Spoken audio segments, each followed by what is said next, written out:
Hey there, I'm Eveline, 33, female, and I love this channel. Hopefully you find my submission interesting enough to post. Growing up, I was surrounded by finance bros and CEOs, the types who only speak stock market jargon and measure success in numbers. My old man even wanted me to take over one of his companies, but you see, that wasn't my jam, not even close. My brothers thought it was just such a shame. They believed I had the brains for it, and I suppose I did, but I just wasn't passionate about running some big conglomerate. I had different dreams that smelled like freshly brewed coffee and old books. So when I turned 24, armed with my business degree, I set out to make those dreams a reality. A quaint town, a cozy cafe, and a library. That was the dream. And you know what? It worked. Business was booming in about a year or so. Maybe too much. People flocked to my little spot like it was the last oasis in a coffee desert. But here's the thing. I didn't want to be swimming in piles of money like Scrooge McDuck.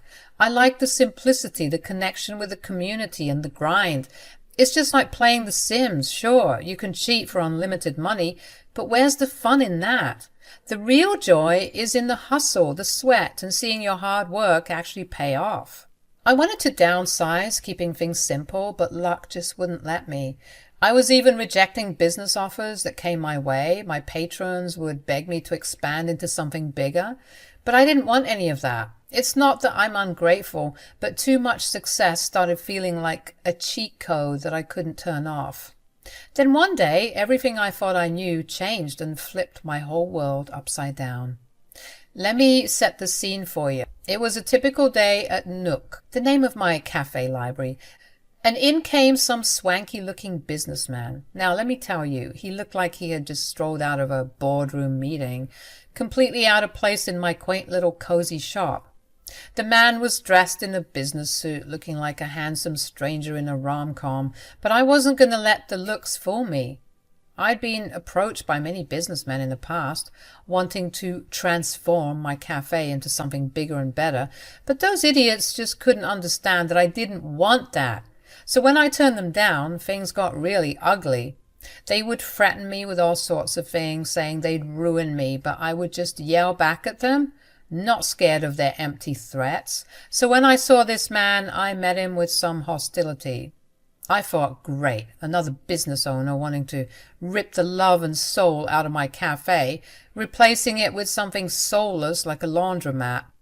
So naturally, I started yelling at him, telling him to leave, and that I wasn't interested in selling my baby. However, my dramatic entrance quickly turned into a comedy of errors. The man, Cleo, wasn't there to snatch away my dreams. He was just a regular guy who just wanted a cup of coffee.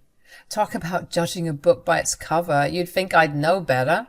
Obviously, I was mortified, and to make amends, I offered him bottomless coffee for the day.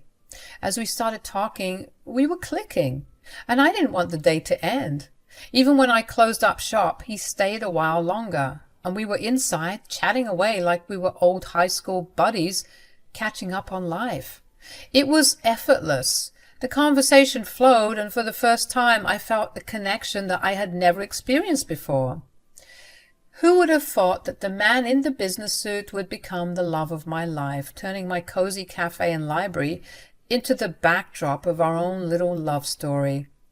Life really does have a funny way of surprising you when you least expect it. Well, as you might have already guessed, not too long after that, we started hanging out more and more, and eventually we started dating. Cleo was my Italian stallion, and he was slowly becoming the love of my life. He had this irresistible charm, and that accent. Oh, don't even get me started. We clicked, and before I knew it, we were married. But here's the twist. Cleo's dad, Arnaldo, was not your regular Italian nonno. Arnaldo was a successful entrepreneur himself, and he had this vision for Cleo to join the family business. That meant bidding farewell to our cozy little town and heading to the bustling city. And you know me, I wasn't thrilled about it. I loved my little cafe and library, and the thought of leaving them behind felt like tearing down a part of me. Cleo, I appreciate the offer, but I can't just get up and leave my little haven here. This place is my dream, you know that.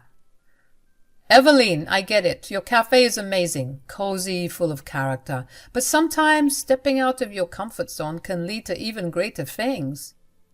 Greater things? I like my life to be simple. Simple is good, but there's a whole world out there waiting for you. Think about it. Expanding could mean more people experiencing the magic you've created here. But what if it loses its magic? What if it becomes just another soulless business? I've seen too many of those growing up, and it can feel so lonely. That's where your passion comes in, Eveline. You've poured your heart into this place, and that essence will stay with you no matter where it goes. Plus, you'd be reaching more people who need that cozy escape. I guess I never thought about it that way. Life is about growth. And I see so much potential in you and your cafe. Imagine the stories you could share with more people. I do love sharing stories.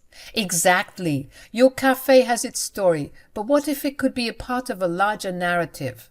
You've got something special, Eveline, and the world should know about it. You make it sound tempting, Cleo, but it's scary. The best things in life are usually, Eveline. You won't be alone in this. I'll be right there with you. But love makes you do crazy things, right? So I agreed. All right, Cleo, let's do it. Let's see where this journey takes us. That's the spirit. Who knows? The next chapter might be even more incredible than the first. I packed my bags, kissed my little town goodbye, and embraced the unknown adventure that awaited us in the city. And let me tell you, city life was a whirlwind. It brought challenges, new faces, and a taste of a lifestyle I didn't really miss, to be honest. But amidst the chaos, one thing remained clear: my love for Cleo and my dream of that quaint cafe and library in a town far, far away. Little did I know, life had more surprises in store for me. Like I said earlier, we moved to the hustling, bustling city life, the Big Apple to be precise, because Cleo and Arnaldo wanted to start a business. But this was more than just starting a business. This was Arnaldo's way of testing his son and seeing if he had what it took to mess with the big boys. Arnaldo was always a tough nut to crack, stern and unyielding in his expectations. Cleo always faced an uphill battle trying to step into the big shoes of his father. I'd see Cleo night after night poring over business plans, trying to be the man his father wanted him to be. You see, Cleo wasn't really the business-savvy type. You know how I said that I had a knack for this life? Like it just seemed that I was destined to be a billionaire businesswoman. Not my words, but my brother's. Yeah, whatever spark I got, Cleo had none of that. It was actually quite sad to see him try so hard for his father's approval, but always fall short. I would comfort him and reassure him that everything would be all right, but Cleo didn't want words. He wanted numbers. He wanted results.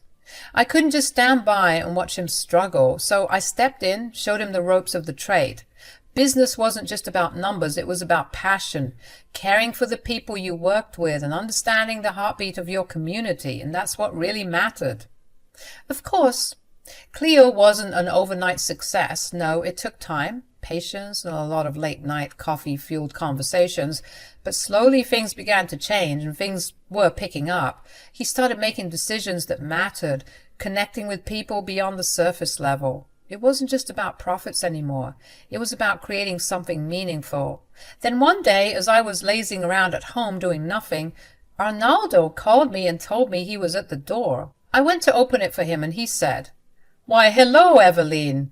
"Hey, Dad.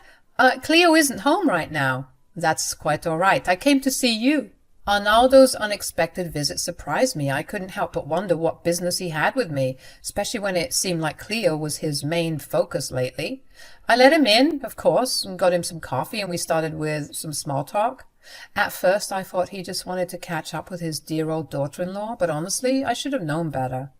The atmosphere in the living room shifted when Arnaldo said he had something serious he wanted to talk to me about. Arnaldo, with a serious face, confessed that he had something important to share with me. "But before I get into that, I just wanted to say thank you." "For what?" "I know it was you who taught my son to not be such a terrible businessman." What? I didn't do anything. He did it all by himself. Bless your heart, Eveline, but you can't lie to me that easily. Take the compliment. I've known my son since the moment he was born. He didn't have a business-savvy bone in his body. I mean, you have more talent in your finger than he does in his entire body. I know it sounds harsh, but it's the truth. And I'm sure your talents rubbed off on him. Arnaldo went on to explain that he intentionally kept Cleo away from business handbooks, telling him what to do and how to do it, saying that he wanted him to learn the hard way. That way he would be original and authentic to himself and his brand. However, the reality was that Cleo had already learned the ropes thanks to my guidance. I sat there, unsure of how to respond, feeling a mix of pride and guilt for helping Cleo without Arnaldo's knowledge. Now, he's soft. Yeah, sure, he knows how to make better sales than before, but trust me, I can see this going downhill. Why are you telling me all this? And that's when Arnaldo revealed why he came over in the first place. He came to tell me that he was removing Cleo from the family business and replacing him with me as CEO. The offer caught me off guard, and I immediately declined. I couldn't fathom betraying Cleo like that, no matter the potential benefits. Oh, thank you for the offer, but I could never. Cleo loves this company, and this would crush him. Thanks, but no thanks. I thought you might say that. I hate to do this, but this is also the other reason why I came here. To show you this, like I said earlier. Arnaldo pulled out his phone and showed me a video from the company's CCTV cameras. Cleo, unaware of being recorded, was seen bragging to his friends about how he was a better businessman than I could ever be. What the frick? Yeah, she's just at home, you know. I don't know why she hasn't tried to start a business like I told her. It's pathetic, really. She looks like an empty shell of herself. Maybe it's for the best. It's not like she could ever top me when it comes to playing this game. Did you see my pitch from last week? And the sales are going crazy. And that's all because of, points to himself, this guy. They all started cackling like stupid frat bros. And I felt so embarrassed. How could he talk about me this way? Arnaldo, with a stern expression, explained that he wasn't blind to his son's faults. He had hoped Cleo would grow into the role, but the video proved otherwise. He's just a baby, as you can see. And I don't want any babies running my company. That's why I want you to run it, because I'm going to be stepping down. What? Arnaldo, that's insane. How could you leave? The company isn't even 5 years old. Eveline, I have tons of business and even more shares in different companies. I don't need this family business anymore. But just because I don't need it anymore doesn't mean I want to see it fail. I can't believe he said all that. I know this is a lot for you right now, but just think about it, okay? I thought this would be the perfect opportunity for you. Yes, the business is quite big, but I think it would be a nice challenge for you. I know you're still upset about having to leave Nook behind. Maybe this is guilt speaking, but I really want you to get your hands dirty again. You're a beast when it comes to this. You know this. My emotions were a whirlwind as I processed the unexpected turn of events. The offer to take over the family business felt dirty. I told him that I'd think about it, and that's when he went on his merry way to God knows where, probably to start another business or something, since that's all he ever did. When Cleo got back home from work that day, I couldn't help but see him differently. Could you blame me? It turns out I didn't know my husband after all. In the following days, I was acting a bit cold towards Cleo.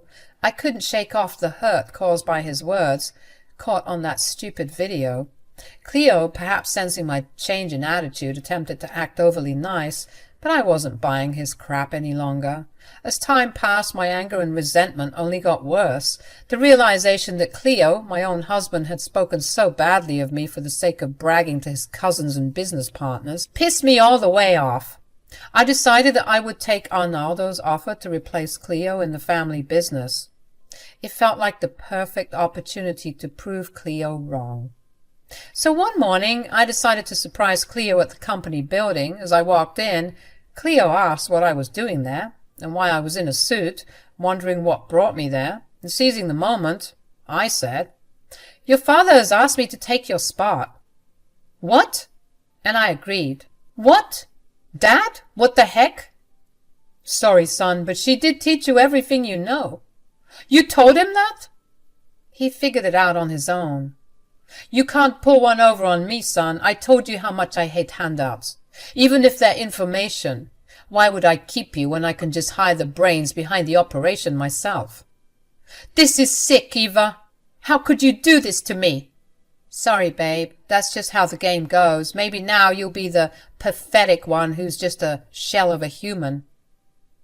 The news hit Cleo like a ton of bricks. I could see the shock and frustration on his face as I confidently put him in his place. Suppressing my laughter, Cleo's friends and cousins witnessed the unexpected power shift. Cleo, unable to find the right words, stormed out of the building in a fit of anger. The tables had turned, and I stood my ground, determined to show Cleo that his betrayal wouldn't break me. I embraced the new role, ready to prove that success could be achieved without belittling those you cared about. Despite the crazy start, my first day at the company went surprisingly well. The team welcomed me warmly, appreciating the change brought about by having a woman in a leadership role. It felt empowering, and I relished the opportunity to prove my capabilities. When I got home that evening, I knew I was going to have to deal with Cleo, but what I wasn't expecting was a pile of ash scattered at the front door. A deep breath and cautious steps led me inside, where I confronted Cleo about it. His response, filled with fury, explained that my actions had ignited his anger. Babe, I know you're hurt. Eveline, you embarrass me in front of my family. How am I ever meant to show my face again? I don't know, Cleo, and I don't care. You should have thought about that before you were crapping on my good name. I helped you, and this is how you repay me? You needed a taste of your own medicine. Cleo started yelling, saying that no one had the right to embarrass him without consequences. You think you're so slick. You think you can get away with this? Well, think again. You'll never be the head of the company. You saw that pile of ash at the door?